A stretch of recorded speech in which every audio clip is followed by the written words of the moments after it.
Have you ever got a feeling that you are not as tall as the person you like to be? Then you must have probably researched many ways to increase your height on Google. And at some point, you might have found out about leg lengthening, and here you are in our video. Isn't it right? Then worry not, it's normal. We all are insecure about several things about ourselves. No one is made perfect in this world, so it depends on each person on how to feel about themselves. Today in this video, we will be going over how the leg lengthening process is carried out and its consequences. Before moving on to the video, make sure to subscribe to the channel. Also, press on the bell icon for more updates. Leg lengthening is a kind of surgery you might need if one of your legs is shorter than the other. This condition is also called anisomelia.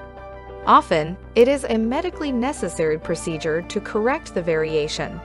This helps to equally allocate the weight across your hips. But recently, some people have had cosmetic leg lengthening to add a few inches to their height. So what exactly is a leg lengthening surgery? This procedure is done very slowly, usually over many weeks. This gives the bones in your legs, like the femur and tibia, and soft tissues like skin, muscles, and nerves the time to increase in length gradually. You could decide to lengthen either the femur or the tibia. Another option is to lengthen both bones. The two bones are lengthened at separate times, usually a few weeks to months or up to a year apart.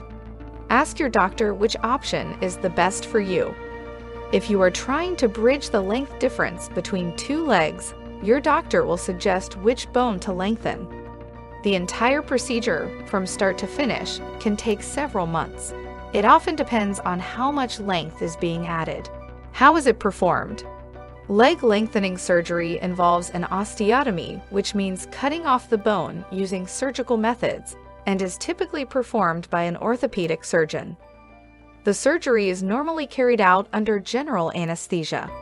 The procedure demands separating the bones of the legs and pulling the segments of the bones apart gradually over a period of time through a frame known as a fixator, which contains two rings connected by wires and extendable rods and screws to join the rings with the bone.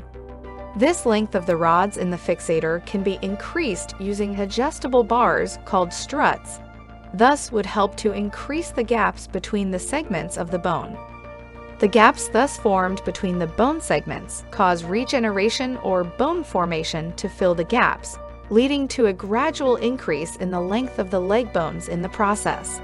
Before the surgery, an examination of the leg is carried out to design the external fixator. During the surgery, the fixator is fastened to the leg bones by metal screws and pins inserted through the skin. The struts need to be turned various times per day to increase the length of the rods, and thereby the gaps between the bone segments in the leg. Lengthening begins in the first few days, but the frame will be required until the new bone forms to fill the gap. The fixator is lengthened in 2 mm increments. The bone lengthening period typically lasts 3 months and is followed by a bone strengthening period of around 6 to 8 months, depending on the patient's physical stature and strength. When the required length of the leg is attained, another surgical procedure is needed to remove the implanted metal device. Over time, the leg can be lengthened by as much as 2 to 3 inches, even reaching 4 inches in some cases. Why is it becoming so popular?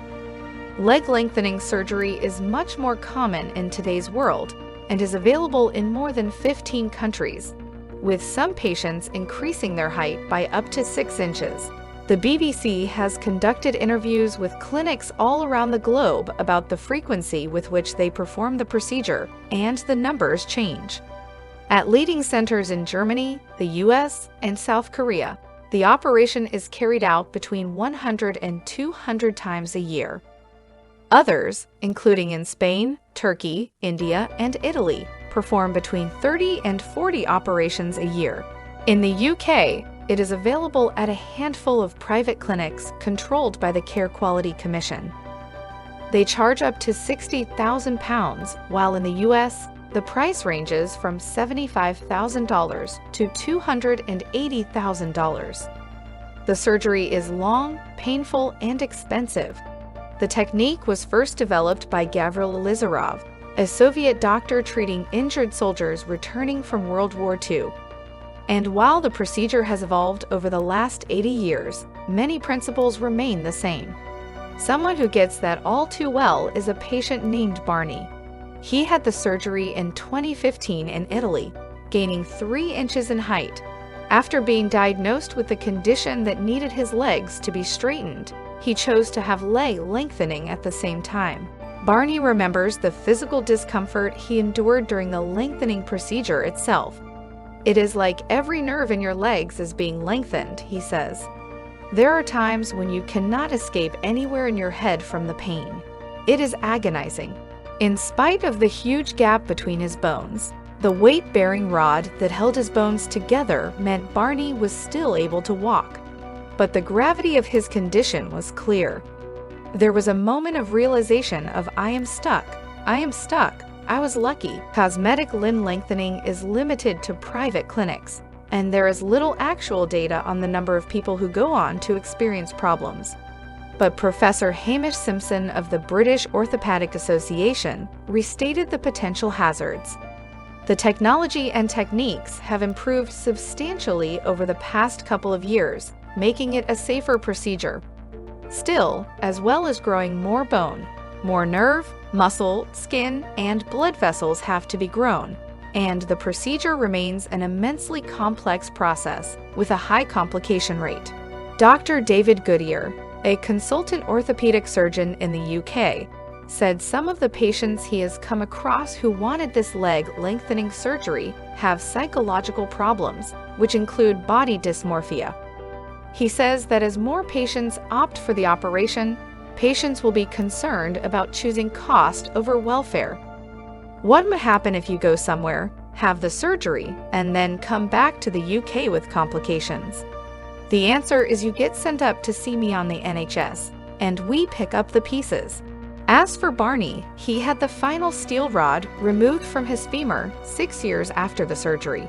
Despite the pain, the many years of rehabilitation, and the cost, he has few regrets. "That would be me, done and dusted," he says. Bottom line, the decision should be based on your motivations, time availability, financial capabilities, and other factors. A thorough risk-benefit and cost analysis are highly encouraged before committing to such an operation. Whether or not leg lengthening surgery is worth it is a tough call because the factors weighing the decision vary according to each person.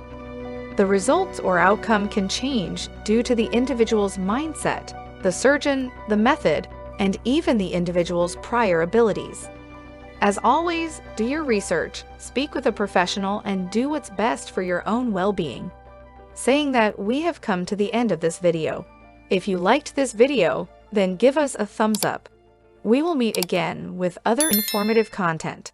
Until then, bye-bye.